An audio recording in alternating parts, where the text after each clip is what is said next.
प्राचीन समय का प्रेम और त्याग। एक सच्ची कहानी। अंधेरी रात में आकाश पर बादल गरज रहे थे और दूर कहीं मंदिर की घंटियां शांति को भंग कर रही थीं।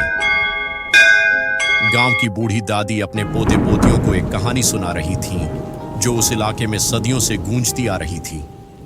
यह कहानी थी एक ऐसे प्रेम की जो त्याग और बलिदान के कारण अमर हो गया था।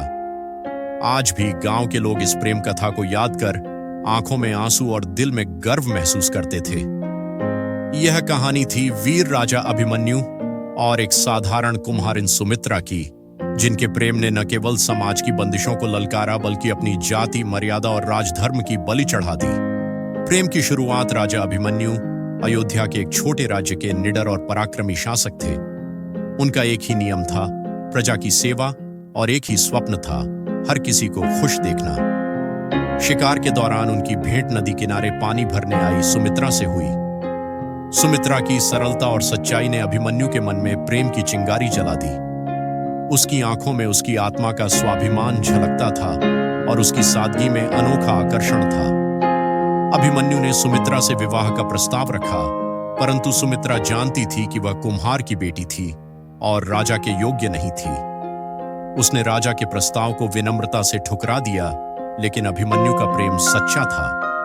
उसने सुमित्रा को विश्वास दिलाया कि वह उसे किसी भी स्थिति में अपनाएगा और समाज की परवाह नहीं करेगा। राजा अभिमन्यु ने सुमित्रा के सामने अपनी राज्य गद्दी तक छोड़ने का प्रस्ताव रखा। यह सुनकर सुमित्रा हतप्रभ रह गई। सुमित्रा का हृदय प्रेम से भर गया, लेकिन उसकी आत्मा में एक संघर्ष भी उठने लगा। उसने राजा से कहा, हे राजन, यह प्रेम की अग्नि हमें तो प्रज्वलित करेगी ही, लेकिन क्या आप अपनी प्रजा को इस प्रेम की बलि चढ़ते देख सकते हैं?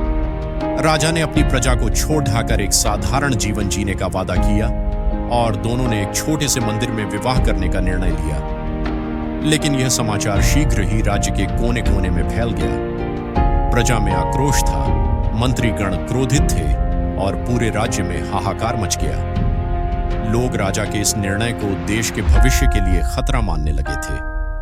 सुमित्रा का त्याग। जब सुमित्रा ने समाज में उठते विवाद और अशांति को देखा तो उसका हृदय विह्वल हो उठा।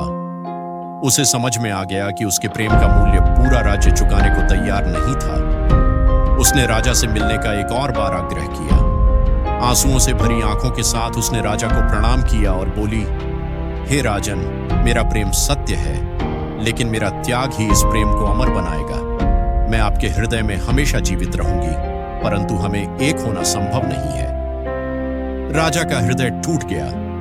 सुमित्रा ने मंदिर के पवित्र दीपक के सामने शपथ ली कि वह जीवन भर कुमारी रहेगी और प्रजा की सुख शांति के लिए अपने प्रेम का बलिदान करेगी। राजा अभिमन्यु ने अपने राज्य की खातिर सुमित्रा का त्याग स्वीकार किया, लेकिन वह उस दिन के बाद कभी मुस्कुराए नहीं।